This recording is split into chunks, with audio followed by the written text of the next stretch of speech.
పాడుబడిన పాతకోటలో లోపలికి ఎవ్వరూ వెళ్లడానికి కూడా భయపడేవారు. కాని ఆ కోట గర్భంలో ఒక రహస్యం దాగి ఉంది. అక్కడ పెద్ద పెద్ద గోదాములలో బియ్యం మరియు విత్తనాల భారీ నిల్వ ఉండేది. ఆ నిశ్శబ్దమైన చీకటి మధ్యలో ఒక ఎద్దు ఒంటరిగా నిలబడి కన్నీళ్లు కారుస్తూ ఉంది. దాని కళ్లలోని బాధతో నిండిన చూపులు ఒక విచిత్రమైన మొక్కపై ఆగిపోయాయి. ఆ మొక్క సాధారణం కాదు, అది ఒక బంగారు మొక్క. దాని కొమ్మలపై వజ్రాలతో చేసిన పెద్ద పెద్ద విత్తనాలు మెరిసిపోతూ వేలాడుతున్నాయి. అప్పుడు అకస్మాత్తుగా ఆ మాయమొక్క మాట్లాడింది. వెళ్ళు, నువ్వు ఎప్పుడైతే ఒక నిజాయితీగల మనిషిని ఇక్కడికి తీసుకువస్తావో అతను నా పరీక్షను ఎదుర్కొంటాడు. ఆ పరీక్షలో అతను నిజాయితీని నిరూపిస్తే అప్పుడే ఈ రహస్యం పూర్తిగా వెలుగులోకి వస్తుంది. అప్పుడే అన్నీ సరిగ్గా జరుగుతాయి. మాయమొక్క మాటలు విన్న ఎద్దుకళ్ళు మరింత చెమర్చాయి. ఒకసారి ఆ మొక్కను చివరిసారి చూసి ఆ పాడుబడిన కోట నుండి బయటకు నడిచింది. కొద్దిసేకట్లోనే అది అడవిలోతుల్లో మాయమైపోయింది. ఆ సంఘటన జరిగిన కొంతకాలం తర్వాత అందమైన దట్టమైన అడవుల మధ్యలో ఉన్న శాంతినగర్ ప్రాంతంలో రామాపురం అనే ఒక చిన్న గ్రామం ఉండేది. ఆ గ్రామంలోనే ఉండేవాడు ఒక యువకుడు. అతని నిజాయితీ గురించి మొత్తం గ్రామం మాట్లాడుకునేది. కాని అతనికి తెలియదు, తన జీవితాన్ని మార్చబోయే ఆ రహస్యకోట ఇంకా అతనికోసం ఎదురుచూస్తోందని. అక్కడ రాజు మరియు సురేష్ అనే ఇద్దరు సోదరులు ఉండేవారు. సురేషన్నయ్య, ఓ సురేషన్నయ్య, మీ తండ్రిగారి ఆరోగ్యం అకస్మాత్తుగా క్షీణించింది. త్వరగా ఇంటికి పదండి. అరే, ఏం చెప్తున్నావు నువ్వు? పద. సురేష్ తన తమ్ముడు రాజుతో కలిసి పరుగెత్తుకుంటూ ఇంటికి చేరుకున్నాడు. అక్కడ వారి వృద్ధ తండ్రి రామయ్య మంచంపై కూర్చుని ఉన్నాడు. పక్కనే వైద్యుడు డాక్టర్ శేఖర్ కూర్చొని ఉన్నాడు. అవును సురేష్, నీ తండ్రి శరీరంలో వ్యాధి పూర్తిగా ఇల్లు కట్టుకుంది. దీనికి ఎటువంటి చికిత్స లేదు అని చెప్పి డాక్టర్ శేఖర్ అక్కడ్నుండి వెళ్ళిపోయాడు. చూడు సురేష్, నా చివరి సమయం వచ్చేసింది. ఇక నేను ఎక్కువ రోజులు ఈ లోకల్లో ఉండలేను. చూడు సురేష్, నాకు నీపై నమ్మకం ఉంది. నువ్వు నిజాయితీగా ఆస్తి మొత్తాన్ని సగం సగం వాటాగా నీ తమ్ముడితో మాట్లాడుకుని పంచుకో. రామయ్య ప్రాణాలు విడిచారు. కొంత సమయం తర్వాత వారు తమ తండ్రి అంత్యక్రియలు ముగించి ఇంటికి తిరిగి వచ్చారు. కొంతకాలం గడిచింది. ఒకరోజు సురేష్ భార్య కమల, ఆమె చాలా తెలివైనది మరియు గయ్యాలిది, సురేష్తో ఇలా అన్నది. చూడండి, నాన్నగారు వెళ్ళిపోయి చాలా కాలమైంది. ఇప్పుడు మీరు ఆస్తి పంపకం చేసుకోవాల్సిందే. మనకున్న పొలంలో సగం పచ్చని పొలం, సగం ఆ పనికిరాని బంజరు భూమి. ఆ పచ్చని పొలాన్ని మీరుంచుకోండి. ఆ ఎండకు ఎండిన బంజరు భూమిని రాజుకిచ్చేయండి. ఇక ఇళ్ల విషయానికి వస్తే ఈ మంచి ఇంటిని మనం ఉంచుకుని. అవును, నువ్వు చెప్పింది నాకు అర్థమైంది. ఊరి చివర ఉన్న ఆ పాడుబడిన గుడిసెను వాడికి అప్పగించేయండి. అలాగే, నేను చూసుకుంటాను.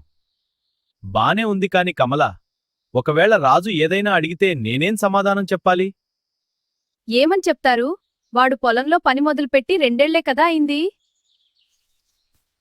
నువ్వు చిన్నప్పటి నుండి ఎద్దులా మీ నాన్నతో కలిసి చాకిరీ చేశావు అని చెప్పండి. ఏంటి అంటే? పెద్దవాడికి ఎక్కువ దక్కడం న్యాయమే కదా. కమల చెప్పిన ఆ కపట బుద్ధి సురేష్కు బాగా నచ్చింది. మరుసటి రోజే తన భార్యతో కలిసి రాజు ఇంటి ముంగిటకు చేరుకున్నాడు సురేష్. చూడు తమ్ముడు, నాన్నగారు మనల్ని వదిలి వెళ్ళిపోయారు. కాని మనం మన భవిష్యత్తు గురించి ఆలోచించాలి కదా. అందుకే ఇప్పుడు మనమిద్దరం ఆస్తి పంచుకోవాలి. కాని అన్నయ్య, నాన్న లేకపోయినా నాకు నువ్వే కదా నాన్నవి. నేను మీతోనే కలిసి ఉండాలనుకుంటున్నాను. అరే చిన్నవాడా, ఇవన్నీ వినడానికి బాగుంటాయి కాని జీవితానికి పనికిరావు. ఇప్పటినుండే మన దారి మనం చూసుకోవాలి. అవునా? సరే అన్నయ్య, మీ ఇష్టం ఎలా చెప్తే అలా. ఇష్టారాజ్యమా? సరే విను. ఒకవేళ నువ్వు ఈ విషయాన్ని పంచాయతీకి తీసుకెళ్లాలనుకుంటే నీ ఇష్టం. కాని ఒకటి గుర్తుంచుకో, ఈ ఊరి మునసబు నా స్నేహితుడు. అతను నా మాటకే మొగ్గు చూపుతాడు. పంచాయతీలో అవమానపడి ఏమీ లేకుండా బయటికి రావడం కంటే ఈ 4 గోడల మధ్య సర్దుకోవడం మంచిది. ఇక నా మాట జాగ్రత్తగా విను. మన పొలం సగం సారవంతమైనది, సగం బంజరు. ఆ పచ్చని సారవంతమైన భూమిని నేను ఉంచుకుంటాను. ఎందుకంటే తమ్ముడు, నేను చిన్నప్పటి నుండి నాన్నగారితో ఎండనక వాననక ఎద్దులా కష్టపడ్డాను. నువ్వు ఈ మధ్యే కదా పొలం పని మొదలుపెట్టావు. ఇక ఇళ్ల విషయానికి వస్తే, ఈ మంచి ఇల్లు నాది. ఎందుకంటే దీనిమీద నేను చాలా ఖర్చు చేశాను. ఊరి చివర ఉన్న ఆ పాత ఇల్లు నీది. ఆ అన్నయ్య నోటు నుండి అంత మాట వస్తుందని రాజు అస్సలు ఊహించలేదు. ఆశ్చర్యంతో నోటమాట రాక నిలబడిపోయాడు.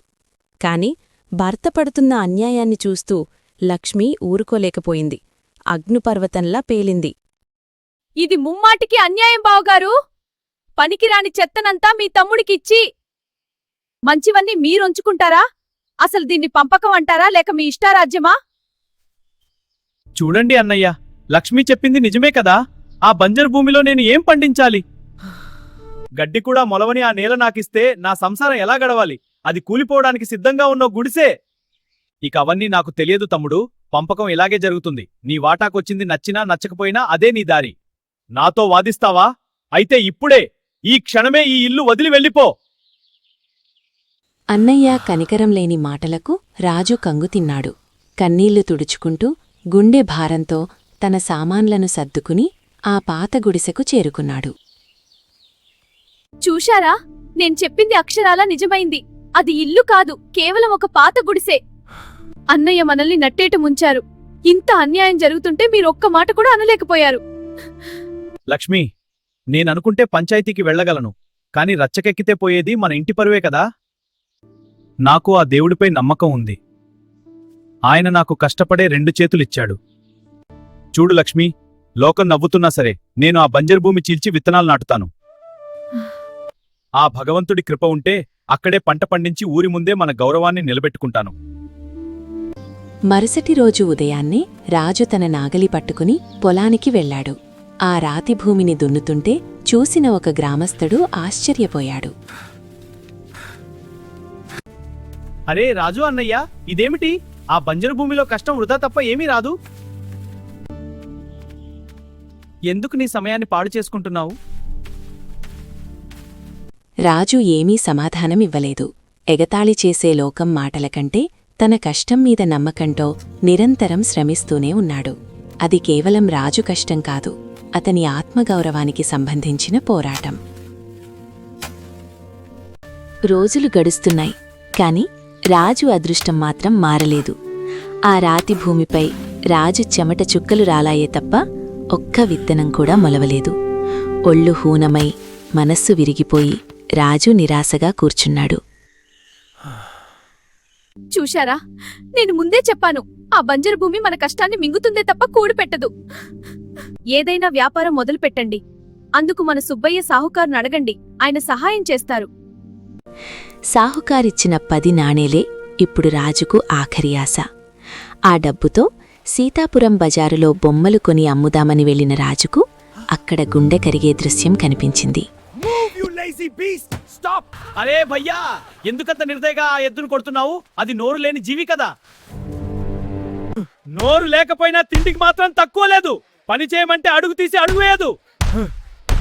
దీన్ని కొని నా కొంప మునిగింది. నీకు అంత జాలి ఉంటే ఆ 10 నాణేలు నా మొహాన పడేసి దీన్ని తీసుకెళ్ళు.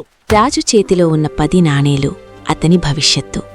కాని ఆ ఎత్తు కళ్లలో కనిపించిన ఆర్తి, ఆ కన్నీరు రాజును కదిలించాయి. తన ఆకలి కంటే ఆ మూగజీవి ప్రాణం మిన్నా అనుకున్నాడు. బొమ్మలు కొనాల్సిన డబ్బుతో ఆ ఎత్తును కొని ఇంటికి చేరాడు. మన కడుపు నింపుకోవడానికి తెచ్చిన 10 నాణేలను ఈ పనికిరాని ముసలి ఎద్దు కోసం వృధా చేశావా? హే భగవంతుడా, నీకంటే పెద్ద మూర్ఖుడిని నేను చూడలేదు రాజు. దీని యజమానే ఇది పనిచేయదని మొత్తుకుంటుంటే ఇప్పుడు దీనివల్ల మనకేం లాభం కలుగుతుంది? దీనికి మేత ఎవరు వేస్తారు? మనమే తిండ్లేక చస్తుంటే దీన్ని ఎలా సాకాలి? లక్ష్మి, అది ముసలిది కావచ్చు, పని చేయకపోవచ్చు, కాని దాని కళ్లలో చావు భయం కనిపించింది. పాపం దాని కళ్ల నుండి కన్నీళ్లు కారుతున్నాయి. నాకు జాలి కలిగింది, అందుకే దీన్ని తీసుకొచ్చాను. అయితే ఇప్పుడు దీన్ని ఏం చేస్తావ్? ఊరగాయ పెట్టుకుంటావా? అరే, అసహ్యంతో జరగని పని ప్రేమతో జరుగుతుంది. చింతించకు. రేపు నేను దీన్ని మన బంజరు పొలానికి తీసుకెళ్తాను. లక్ష్మి, ఈ ఎద్దు సహాయంతో మనం పొలం దున్నొచ్చు.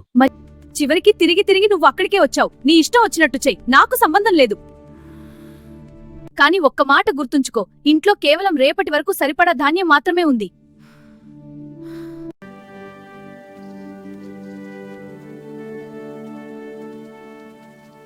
నేను నిన్ను బాలు అని పిలుస్తాను. ఏ 10 నాణేలతో అయితే నిన్ను కొన్నానో అవి నేను అప్పుగా తీసుకున్నాను. అందుకే నువ్వు నాకు తప్పకుండా సహాయం చేయాలి, సరేనా? పద. అరే, అసలు నీకేమైంది? నడు భయ్యా, నడు. నేను రోజంతా ప్రయత్నించాను, నువ్వు ఏ పని చేయడం లేదు. నేను అలసిపోయాను. 10 వెళదాము. ఏమైంది? నీ ఎద్దు నీ పొలమంతా దున్నేసిందా? ముఖం చూస్తే పూర్తిగా వాడిపోయి ఉంది. ఈరోజు ఉదయం నుండి నేను ఆకలితో ఉన్నాను. ఇంట్లో ధాన్యం అయిపోయింది. ఇప్పుడు ఏం చేయాలో చెప్పు. నీ అన్నయ్య ముందు చేతులు చాచాలా? ఏ అన్నయ్య అయితే మనల్ని మోసం చేసి అంతా లాక్కున్నారో వారి దగ్గరకా?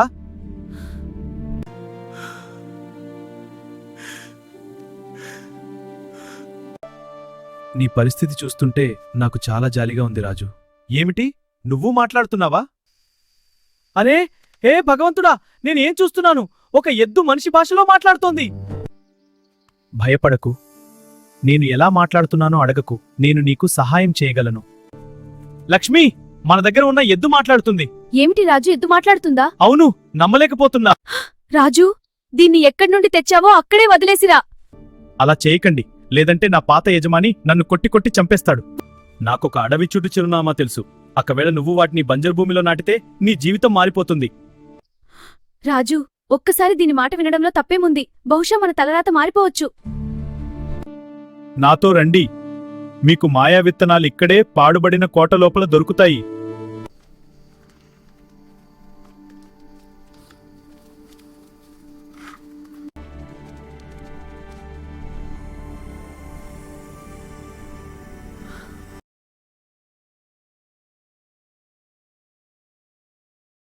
కానీ ఆ రహస్యం ఇప్పుడు నేను మీకు చెప్పలేను.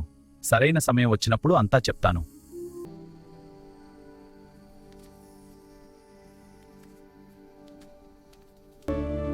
ఇప్పుడు నువ్వు ఈ రాత్రే ఈ విత్తనాన్ని బంజరు భూమిలో నాటు. ఉదయం దీని అద్భుతాన్ని చూద్దురుగాని.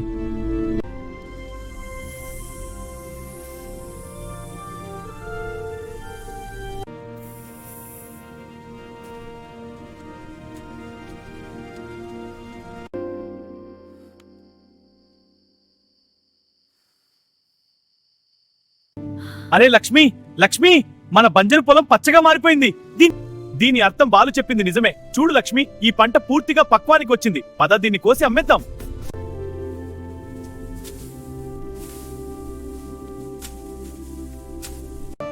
ఏ రాజు, ఇదేమిటి తమ్ముడు? అద్భుతం. నిన్నటి వరకు ఈ పొలం బంజరు భూమిలా ఉండేది. ఈ రోజు దీనిపై పంట ఊగుతోంది. ఎలా తమ్ముడు? ఇదంతా భగవంతుడి కృప బావగారు.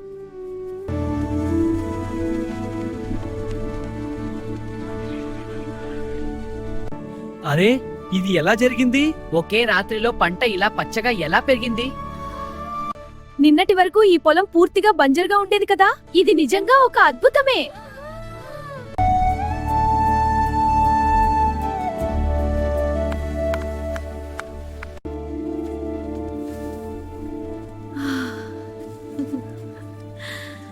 సమయం ఇలాగే గడిచిపోతోంది. ఇప్పుడు రాజు ప్రతి నెలా ఎద్దుతో కలిసి మాయా అడవికి వెళ్లేవాడు.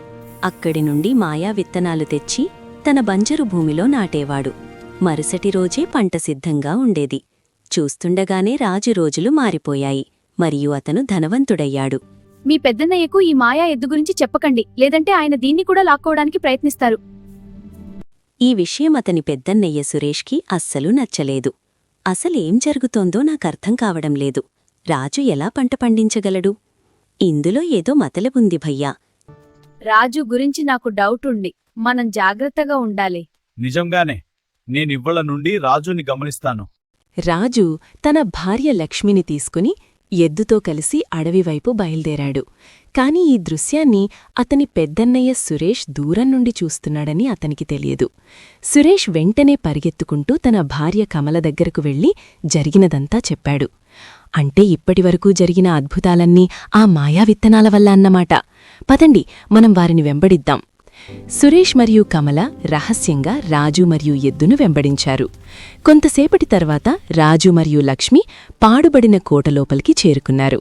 రాజు ఆ సాధారణ విత్తనం వైపు వెళ్లబోతుండగా సురేష్ మరియు కమల చేతుల్లో కత్తులతో అక్కడికి చేరుకున్నారు. అక్కడొక ప్రత్యేకమైన విత్తనాలు మొలుస్తున్నాయి. రాజు ఆ మొలకెత్తుతున్న విత్తనం వైపు వెళ్తుండగా సురేష్ మరియు కమల కత్తులతో అడ్డుపడ్డారు. రాజు, ఈ విత్తనాలు మావే. వీటి వెనుక ఉన్న రహస్యం మాకు తెలిసిపోయింది.